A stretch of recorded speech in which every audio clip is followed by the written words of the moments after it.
Hello friends, இப்போ நம்ம next என்ன பார்க்க போறோம் பார்த்தீங்கன்னா reduction of quadratic form. Quadratic form அதாவது ஒரு canonical form எப்படி கொண்டு வரது.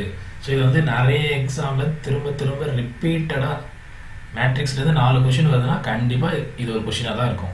இது ஒரு क्वेश्चन கேலி ஹாமில்டன் தியரம் ஒரு क्वेश्चனா இருக்கும். மீதி இருக்கிற क्वेश्चन தான் திரும்ப மாத்தி மிக்ஸ்டு ப்ரொபோர்ஷன்ல கேட்டுட்டு இருக்காங்க. ஸோ இதை நம்ம தெளிவாக தெரிஞ்சு வச்சுக்கலாம். ஸோ கொடுத்துருக்கிற ஈக்குவேஷனோட குவாட்ரட்டிக் ஃபார்ம் இதுதான், ஜென்ரல் டேர்ம் இதுதான்.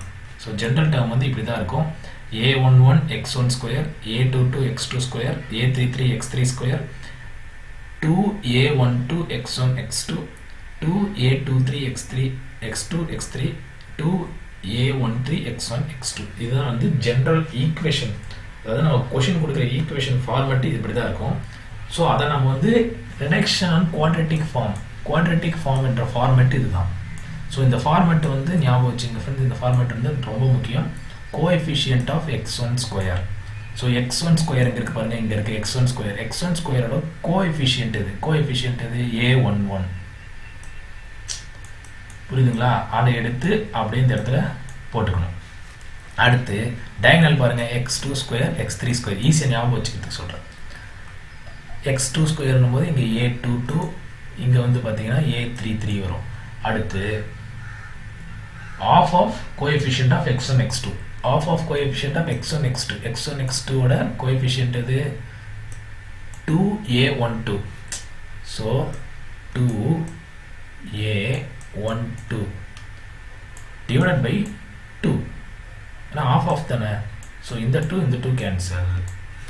ஸோ அப்போ நமக்கு கிடைக்க வேண்டியது என்னன்னு பார்த்தீங்கன்னா இந்த 2 கேன்சல் ஆகும். மீதி நம்ம இங்கே சப்ஸ்டிட் பண்ண வேண்டியது a12 மட்டும்தான். அடுத்து half of coefficient of x1 x3, x1 x3 இதுதான். அதுவும் அதே மாதிரி a13 வரும். ஸோ x2 x1நாலும் x1 x2நாலும் சேம் தான். அதே மாதிரி x2 x3நாலும் x3 x2நாலும் சேம் தான். அடுத்து x3 x1நாலும் x1 x3நாலும் சேம் தான். ஸோ இந்த ஃபார்மேட்டு எப்படி எழுதுறது அப்படின்றத ஈஸியாக ஞாபகம் வச்சுக்கோங்க. இந்த ஃபார்மேட்டை வந்து முடிஞ்சால் ஞாபகம் வச்சுக்கோங்க, எழுதி பாருங்கள். இல்லைனா முடியலன்னா மனப்பாடம் கூட பண்ணிக்கோங்க. இந்த ஃபார்மேட் ரொம்ப முக்கியம். ஸோ இந்த ஃபார்மேட்டில் வந்து பாருங்கள், டயகனல் வந்து x1 square x2 square x3 square, அப்புறம் half of x1 x2 x1 x3 x2 x1 x2 x3 x3 x1 x2 x3 அப்படியே ஒரே மாதிரி தான் இருக்கும். இதை மறந்துடாதீங்க. அதெல்லாம் திரும்ப சொல்கிறேன். இந்த ஃபார்மேட் தெரிஞ்சால் முடிஞ்சே போச்சு சம்மு.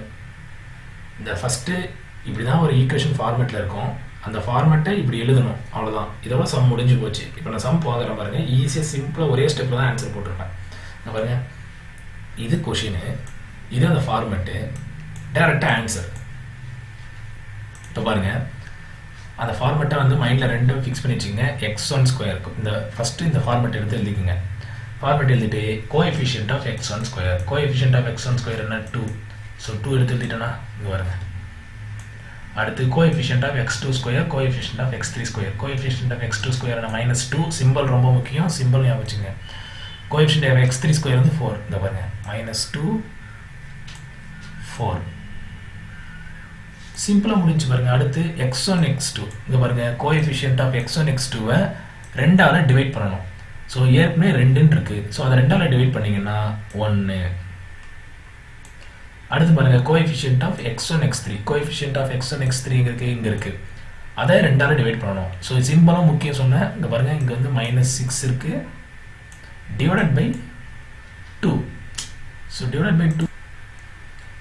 ஸோ இப்போ பாருங்க, இதுக்கு வந்து -6 இருக்குன்னு சொன்னேன். So -6 divided by 2 -3.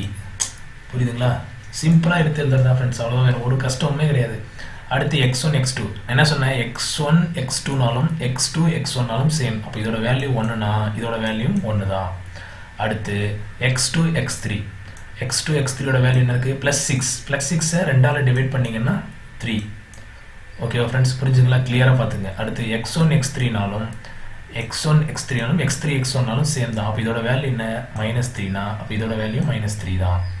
ஸோ அடுத்து பாருங்கள், x3 x2நாலும் x3 x2நாலும் சேம் தான்.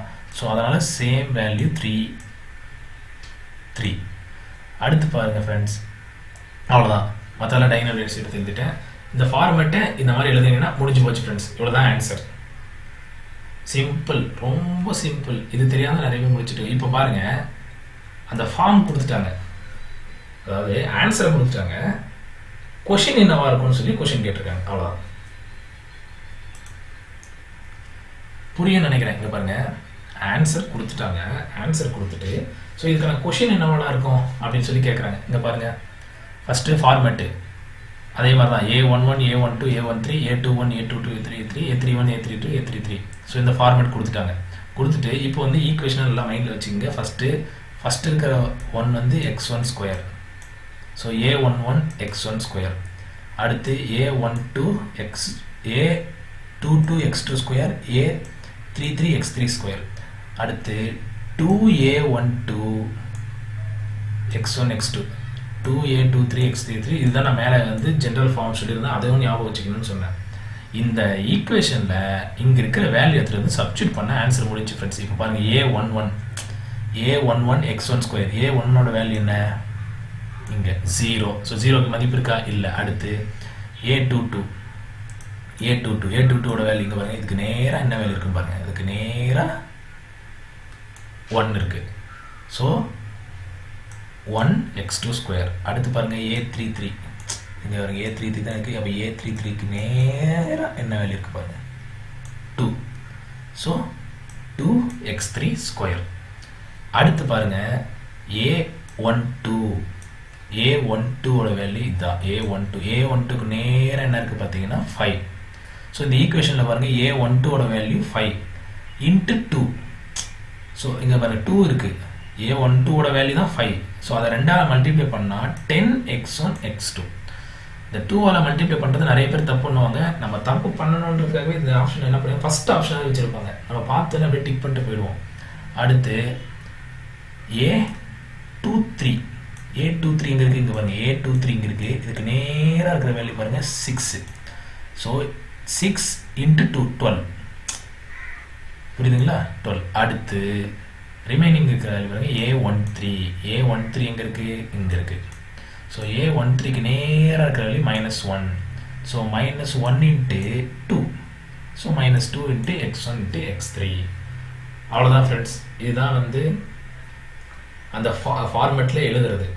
ஓகேங்களா? இந்த ஃபார்மேட்டில் எழுதுறது ரிப்பீட்டடாக நிறைய கொஷின் கேட்டிருக்காங்க. உங்களுக்கு புரிஞ்சிருக்குன்னு நினைக்கிறேன். கிளியராக புரியலன்னா சொல்லுங்கள். இதுக்காக இன்னொரு வீடியோவும் நம்ம வந்து புரியலன்னா சொல்லுங்கள். இதுக்காக இன்னொரு வீடியோவும் நம்ம ப்ரொவைட் பண்ணலாம். Okay friends, thank you.